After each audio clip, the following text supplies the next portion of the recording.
I don't care if this offends you or not. You need to stop posting random content. Random content only produces random results. If you want random results, then don't watch this video. Creators that don't track anything when building brands are simply funding a passion project. They're like the red sticker man here, confused and not understanding where they're at. But when you're posting content, you already know that you need to know your ICP, because that's just a given rule. You also need to be able to track your content to understand which content performs well and which one doesn't. Which one is causing drop-off points with your content and which one isn't. Because over time, your impact will gradually increase on some content pieces. And you need to be able to figure out why some content pieces are specifically going down compared to others. Because this area here and this area here, they're both happening for different reasons. And until you can actually highlight the reasoning for this, you are not going to have the impact that you're called to have with your business or with your personal brand. Because if you don't track things like these, you will literally be left behind. You need to be tracking different stuff within your personal brand. This isn't just applicable to your content. So how do you actually do this? How do you stop posting random content and actually get the results that you're called to have? When you're posting content, you already know that it has to resonate with your ICP. But whether it's a video content piece or an image content piece, it must follow this specific process. The specific process that your content must follow is ideation, planning, recording, and execution. Good content isn't just about thinking of content ideas and just posting with no aim or strategy. Just because you like it, that doesn't mean you're actually going to get likes. That's not how content works. The first stage is ideation. So when you're coming up with ideas for your content, it's not just about creating what looks good. It must hit these three main pillars. Within ideation, we have your ICP resonation, we have your content structure, and then your visuals and the audio. Your content idea must have a visual and audible direction, otherwise it's nothing more than an idea. When it comes to the content structure, your content idea must be structured in a way to actually help your ICP want to consume it without feeling like, oh, I'm being sold to. What you speak about within the content is also vital. The CTA, or the second hook, has to be implemented so you don't just get views but build a brand which people are actually interested in. Your ICP must resonate with your content. So when you're ideating things, don't just think, oh, this might do well because, I like it, my friends like it. It's not about that. So I'm making sure your content actually specifically resonates with your specific ICP. The next stage is planning. So once you've understood how to ideate content, which is actually valuable, then you proceed to planning. This isn't just saying that this content will be 15 seconds long. We should do this, we should do that. You need to focus on these three main things, which is your video aim, video meaning, and video direction. So when it comes to the video direction, what is the actual direction of your video? Is it story-based, information-based, comedic-based? What is the actual feeling that the video is meant to create within your ICP? And the last part is the video aim. What's the aim of the actual video? Is it just, for fun? Or is it actually for awareness, solidification of a particular asset between your brand and your ICP? The next stage is recording. When recording your content, you need to actually be able to understand more than just recording a video. No one cares that you can make a video look appealing. They need to be able to inform people. You need to be able to tell stories, and you need to be able to market. Here are 4 things that you must consider when recording your videos. Variation of angles, your storytelling, your call to action, and then your hook. So your hooks are the very key thing. This is how you make your ICP stop doom scrolling and instead actually become a consumer of your content. Your call to action is what makes your ICP want to come back for more of your content. If you never have a call to action, then you're really wasting a lot of your own time creating high value content that doesn't actually funnel your consumers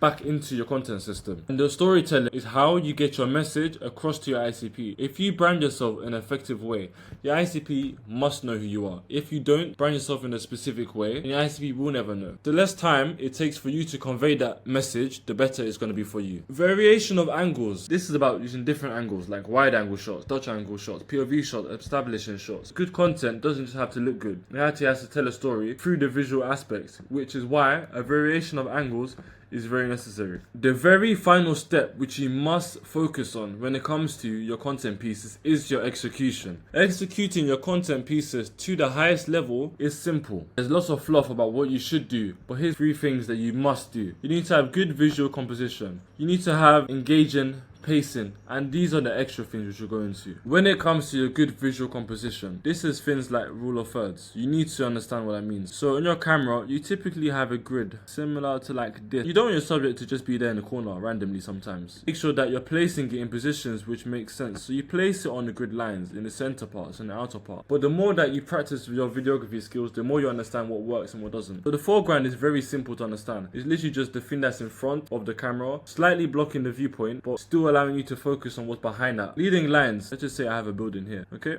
And there's a road here. And then we have the streets here. So we have the road here, okay, and this is my little house that I've just decided to draw very quickly, okay, and we have a little chimney. So the leading line would be here, here, and here. So when you're taking your shot with your camera, right here, when you're following leading lines, it can make a scene look more dramatic than it actually is. Because if I told you to take a shot from here, and you follow the leading lines, this would look a lot more cinematic than if I told you to just, let's just move this over here. And I felt like, oh, this looks cool, let's just do it from here, behind the house. Because you want the foreground. Just because you have the foreground here, that doesn't mean it's more effective. Putting it back right here and making sure you're following the leading lines helps you produce a better composition, which helps you create a better story and engage with your consumer in a more effective way. The next part. So when it comes to engaging your content and making sure the pace is engaging, it's all about sound effects, SFX, the instrumentals, the audios, the visual effects, and your text placement. When I'm explaining in this video to you, what I'm doing is making sure that I have some sound effects. The audio is at a certain level. It needs to be improved, I know that. Don't comment that. The text placement isn't going to be on this, but on my Instagram Reels, it's placed in a specific way so that you have to focus on it. And then lastly, I'm making sure that I'm actually cutting things, which we're going to get onto now. The extra things, TET, the text. I cut, so I'm not talking about any paper cuts or pen cuts or anything. I'm talking about having cuts within your video. If I get a pen tool again, if I say this is your timeline,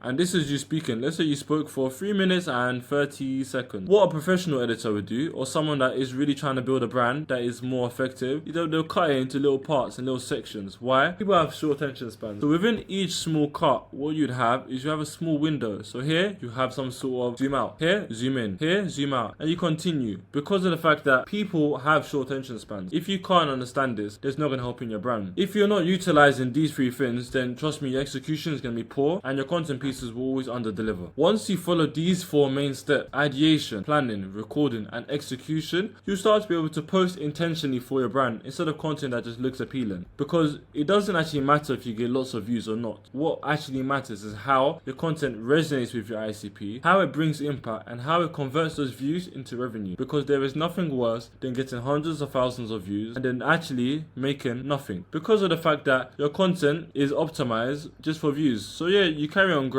you build your content kingdom, but it's not nearly as good as this content kingdom here. The reason why this content kingdom will be more effective than this one, this is just based off views. Let's just say engagement, likes, and your feelings. So basically just straight up vibes, wealth. But if your content piece is centered around proper value, ICP resonating, conveying stories through your marketing, and having something that actually helps your ICP. If you're helping your ICP, you're helping your target consumer in a more simplistic way, then you'll be able to really scale your personal brand and have the impact that Christ has called you to have. It's very cool to make content and that looks so cool, but if there is no resonation with your ICP, impact, or converting views into revenue, and you're trying to monetize your personal brand, then it's pointless. Because for you to actually make any revenue here, what you have to be able to do is understand how to really ideate, plan, record, and then execute in a way that your ICP doesn't feel like you're just taking from them. You want to be able to provide value to your ICP, because if you're not providing value, then you'll stay here. You'll provide value, you get engagement, you get some likes, you get some followers, that's it. What you want to do is provide value, understand your ICP, serve them, and that's how you make sure you actually achieve revenue. So the model is this: value, ICP resonation, serving your ICP, and the revenue being generated because they actually trust you, compared to this method, which will never work and will never help you grow your personal brand. The most successful brands, whether you're product based or service based, are all able to reduce the time it takes from ideation to execution. The longer the delay between these 2 times, the longer it will take you for you to achieve your goals. Let's say you want to achieve 5k in a month, which is very simple. Let's just say that's your goal as a minimum. Hopefully you watching the video, that's not your goal, because 5k a month isn't hard. So imagine you want to aim 5k a month for your personal brand, and you were trying to do it in a way that actually impacts people in a positive way rather than just taking from them. Then you need to make sure that when you're producing your content, that you obviously provide value to them, because if there's no value, then why are they going to trust you? You also need to make sure you understand who you're providing value to. So you need to understand your ICP, which should really be first. So you need to first of all understand who your ICP is. Provide value to them is the next thing. After that, what you want to make sure you do is you serve them. How do you serve them in your content? You provide them with content they want, not just what you want. Because if you only focus on yourself, that is actually selfish. That's not going to help you build a brand.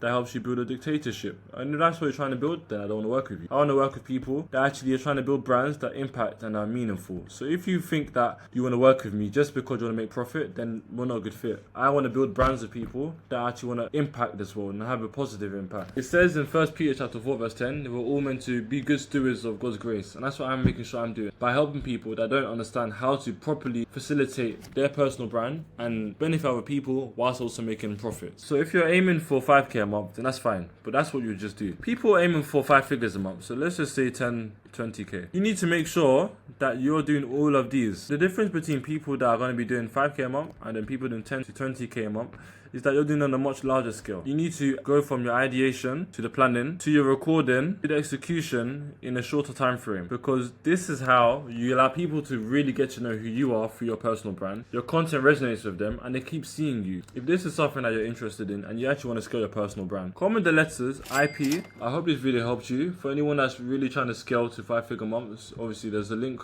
below if you want to work with us. As always, God bless and peace.